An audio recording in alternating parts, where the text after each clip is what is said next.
Hey people, I will talk to you a bit about variables. So I start by opening this vars file.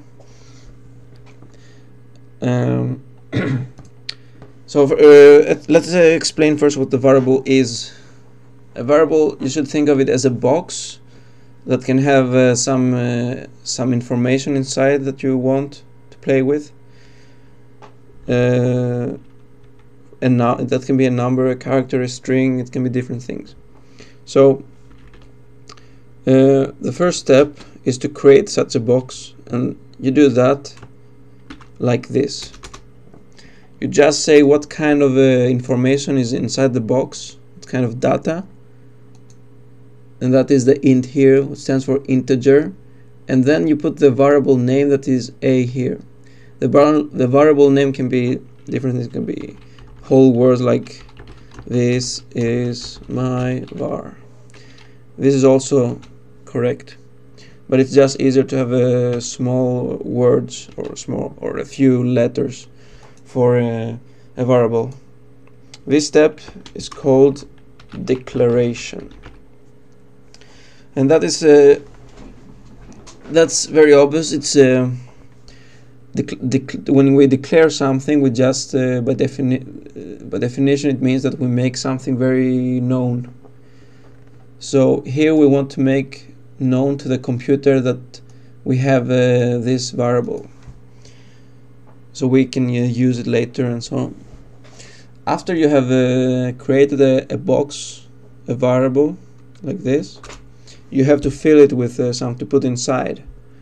For that thing, you just put the name of the variable, the equal sign, and then the value that you want to put inside. Here I want to put the number 10, for example. This is called assignment.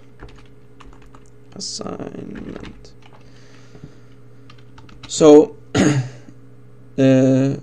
here we declare the variable a that will hold an integer sign, and here we put a value inside it. Later on, you can assign values to the variable all the time, like this. And doesn't matter how many times you do it, it's up to you. But the thing to remember is that the last assignment is the assignment that counts. So it's this here. So if we were run this, we would expect that in the end of the program we have this value inside a. So in order to see the value inside the variable, we have to use some function printf, and earlier we used puts, this here, to print some letters on the screen, but that doesn't work with numbers, so we have to use this one, the printf. And printf is a bit tricky. You have to, in order to print a number, you have to put a whole number. You have to put the percent symbol, and then the d here, and then if you want to change a line to make things more clear, you put n here, and after that we just put the name of the variable like this. Also, because we're gonna get some errors when we compile here, I'm gonna put include. I will explain this in another tutorial, what this is. So now just do what I do.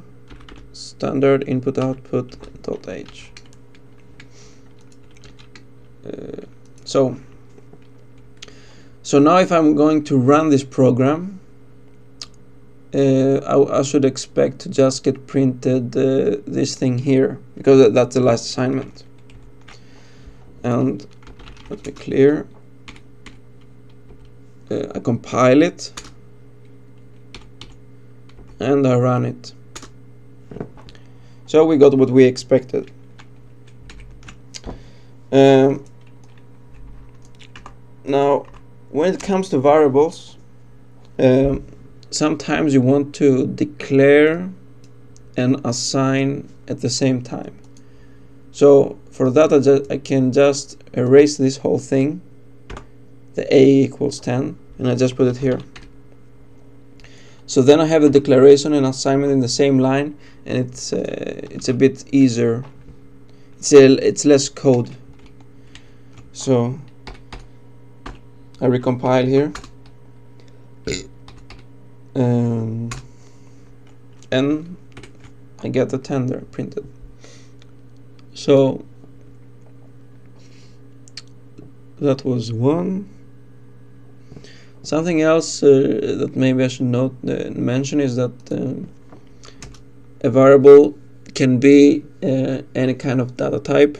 It can be, here we use an integer, because that's the most common thing to use and it's easy to play with.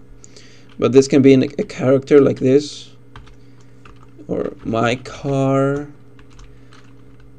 Put age here, for example. Now, in order to print this, I use again printf. Instead of D here, you have to use C, since for character. Then I put the name of the variable here, which is my car.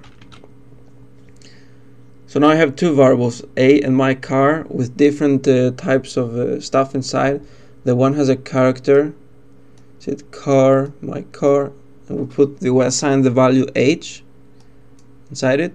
And here we have a variable A which holds an integer inside, and we have assigned the value 10 inside it.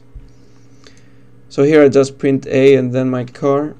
So what I should expect is to get printed on the first line the value A, and the second line here the value H. So if I just compile this, you see we got what we expected. Here we can also, just to show you that we can reassign values all the time, I can just do my car is D, and then I can have what's my car, J, and then here it's W. So the last assignment is W here, so we expect that my car here will print this, because as we said, it's the last assignment that counts. So I compiled, and then I run the program, and I get the W. So that was some intro to variables. I hope you understood it, and see you on the next tutorial.